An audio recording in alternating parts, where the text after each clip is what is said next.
European leaders are negotiating a multi-billion euro COVID-19 financial aid package in Brussels. Decision makers from all 27 member states have gathered in person for the first time since the start of the pandemic. They're hoping to hammer out a plan to rescue the EU from its worst ever recession. Nearly €1 trillion are on the table, but there are deep divisions over whether the money must be repaid and how it can be spent. Joanna Gill has this report. EU leaders are meeting in Brussels to discuss the €1 trillion question. For the first time since the coronavirus outbreak, an EU summit is being held with face-to-face talks with the aim of breaking the stalemate over the recovery package.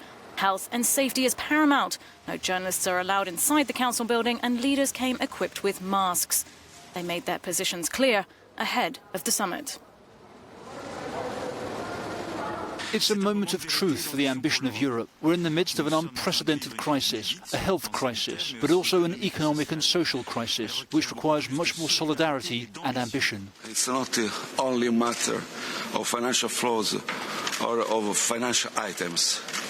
We are elaborating a response, an economic and social response for all our European citizens in the common interest for the value that we share, and in order to make Europe more resilient, more competitive in the global space. Leaders are hoping to thrash out a compromise over the €1 trillion EU budget, as well as the €750 billion recovery fund. Sticking points remain over the size and how the money will be shared out. All eyes are on the Dutch Prime Minister, who's been the most reticent over the plans. If the South is needing help from other countries in terms to cope with the crisis. I understand that, because there is limited scope to deal with that financially themselves. Then I think it is only reasonable for us to ask for a clear commitment to reforms. Another one to watch is Hungarian leader Viktor Orban. He's against linking EU funds to the respect of rule of law. While EU diplomatic sources were divided over the chances of clinching a deal this weekend, the ball is now in the court of European Council President Charles Michel to broker a compromise. I know that it will be very difficult because it's not only about money. It's about people, about European future, about our unity.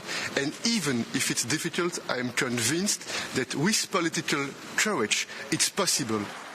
On the sidelines, a protest from NGOs calling on leaders to make sure the money goes towards a green recovery and not polluting industries. With so many creases to iron over, some are predicting the summit, due to finish on Saturday, could last well into Sunday. Joanna Gill, Euronews. Well, let's go over to the European Council building now, where we can speak to our political editor, Darren McCaffrey, who's been following today's negotiations for us. Darren, good to see you there, where we understand that the EU leaders are shortly, or right now, breaking for dinner. Knives are going to be out, but is champagne going to be served? Well, it may be, actually, for Angela Merkel's birthday. The German Chancellor is 66 today, so they may well share a glass of champagne to celebrate that. But I don't think it will be over the prospects of getting a deal. The latest that I'm hearing from sources is that negotiations are moving as slow as a glacier, a sign that things are proving to be pretty difficult. We have to remember Mark Rutte, the Dutch Prime Minister, when he arrived this morning, suggested that the possibility of a deal this weekend on that enormous sum of money, the €750 billion plus the over €1 trillion EU budget, was less than 50%. And there is a real thought process, I think, here, Tokes, that this is likely not just to carry on into tomorrow, possibly Sunday, but that we could well be back here in a couple of weeks' time.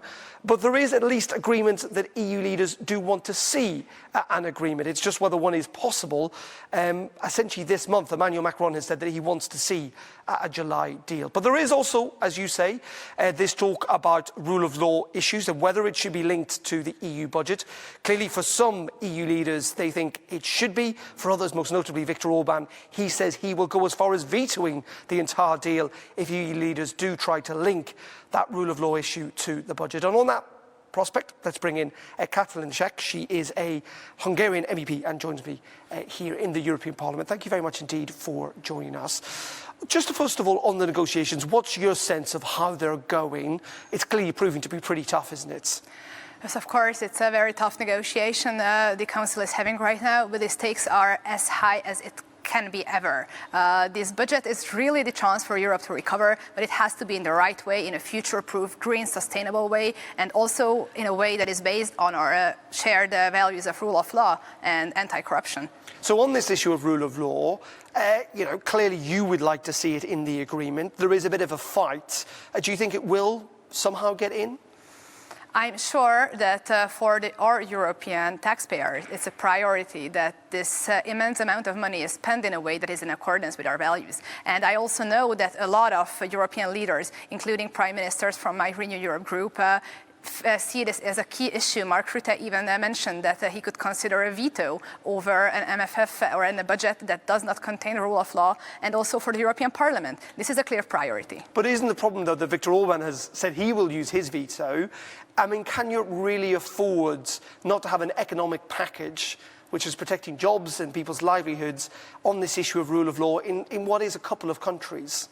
Well, I do believe that there is a very big pressure in the Council to include the rule of law from many national leaders. So that's why I think that they will find an agreement that is in accordance with our European values and that is also able to pass through and provide this kind of jobs and prosperity to our citizens.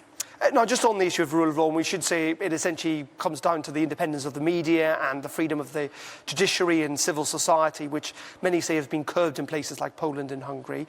This is an ongoing issue. It's been going on for a couple of years. This deal is not going to solve it on its own. I mean, what other instruments do you think the EU has in order to try and ensure that Poland and Hungary adhere much more to what you would call in others European values? Well, of course, this deal is not going to solve everything, but this is a very good starting point to put our European values to the heart of our European budget, and also furthermore to have much more strict rules to follow up on where our European money goes with a stronger European Public Prosecutor's Office. That, in my opinion, should be universal for every country who receives European funds, for a strengthened oversight from anti-corruption bodies such as OLAF, in order to avoid financing projects which are against our European values, but to safeguard these for the citizens of these countries, provided to them through direct channels so that we can prosper as a European community, but to do it so in accordance with our values. Just very finally on this, though, people would say, Viktor Orban has won, I think, 3 elections in Hungary. The Law and Justice Party just got re-elected essentially as the president in Poland. People in Hungary and Poland clearly still support these politicians and aren't necessarily as concerned about rule of law issues. And if they're not concerned, then why should Brussels be? I think European taxpayers should be concerned in the way their money is being spent. I don't know if European taxpayers want to finance a corrupted oligarchy, a media empire around Mr. Orban, or the prosperity of his son-in-law. I think it's a very, very clear issue that is in the heart of our European project, to spend our European money in accordance with our values in a transparent and anti-corruption way. Katalin Czech, thank you very much indeed for joining us live from inside the European Parliament. That is just one, though, Tokes, and this is why this is proving to be such a difficult negotiation. That is just one issue of many. Of course, the Frugal Four have their objections about the size of the money, how it's spent, where it goes to. And we know other countries like Belgium and Ireland, for example, are looking for more money because they're fearful of a no-deal Brexit at the end of the year. So many different competing parts as those leaders sit down to dinner tonight. The prospects of a deal, as I say, this weekend seem pretty remote.